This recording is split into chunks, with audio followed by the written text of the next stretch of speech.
Assalam. Adakah wujud scan makhluk halus yang diklaim ianya daripada ruqyah? Contohnya pesakit seorang atau ramai video call dengan Zoom dengan perawat. Perawat baca sesuatu, kemudian kalau ada pesakit yang muntah, maksudnya ada gangguan makhluk halus. Okey. Tajuk ini sebenarnya tajuk scan ni. Ini adalah satu tipu daya ataupun penipuan dibuat pada masyarakat pada zaman sekarang sebenarnya. Kalau orang tu kata ada kelebihan pada seseorang, saya setuju manusia boleh dapat kelebihan. Anybody can, Allah Ta'ala bagi kelebihan. Tapi kelebihan untuk manusia yang tadi dalam bentuk macam ni tak boleh jadi tiap-tiap hari. Tidak boleh jadi tiap-tiap hari. Sebab, okey. Kerana kalau kita lihat dalam hadis Nabi SAW dan Quran sendiri, kalau kita lihat kisah Nabi Daud AS, ketika mana baginda didatangi oleh malaikat dalam surah Sad, bermula daripada ayat yang ke-21 sampai 25 atau 26. Kalau kisah tersebut, kalau kita buka, kan Nabi Daud AS didatangi oleh 2 orang lelaki.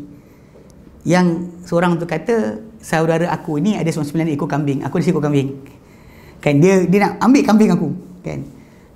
Yang datang tu malaikat. Nabi Daud tak tahu tu malaikat.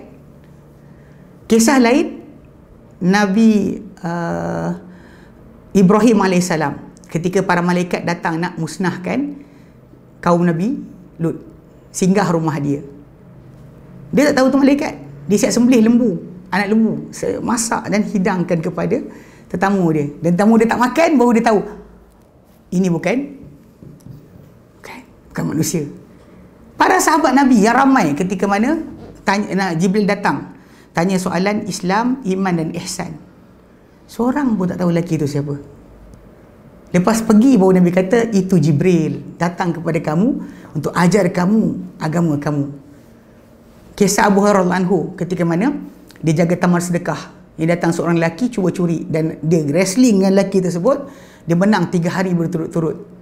Sampai hari ketiga dilepaskan juga. Dia jumpa Nabi pagi esoknya, dia cerita Nabi apa jadi terakhir. Nabi kata, sadaqaka wa kadhub, dia cakap benar pada engkau sedangkan dia pembohong besar. Dzaka syaitan, itu syaitan. Abu Hurairah pun tak tahu itu syaitan.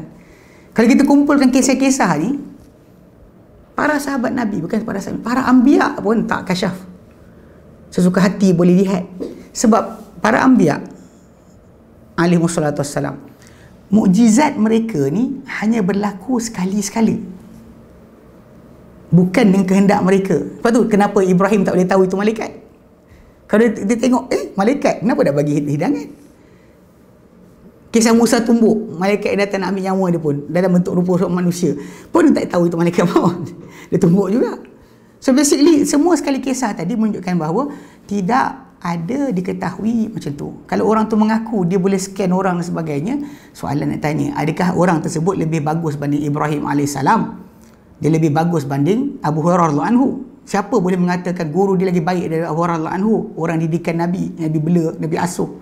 So sudut ni secara jelas saya katakan adalah pembohongan, bukan adalah penipuan semata-mata. Dan benda-benda macam ni kita panggil apa? Patut dihentikan. Sebab kita sepatutnya tak percaya pasal orang yang perkara gaib ni tak dibuka kecuali kepada utusan-utusan Allah Ta'ala saja. Dan utusan Allah pun dibuka sekali-sekala. Tiap-tiap hari buat, itu bukan dia. So, Allah Ta'ala sebut dalam Quran dan surah Ar-Ra'd ayat 38-39. Allah Ta'ala nyatakan ayat 38. Allah Ta'ala nyatakan wama arsalna min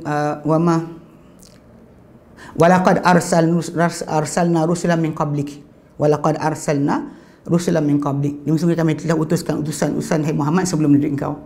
Wa ja'alna lahum azwajan wa dhurriyyah, dan kami jadikan untuk setiap rasul-rasul tadi pasangan hidup dan anak pinak.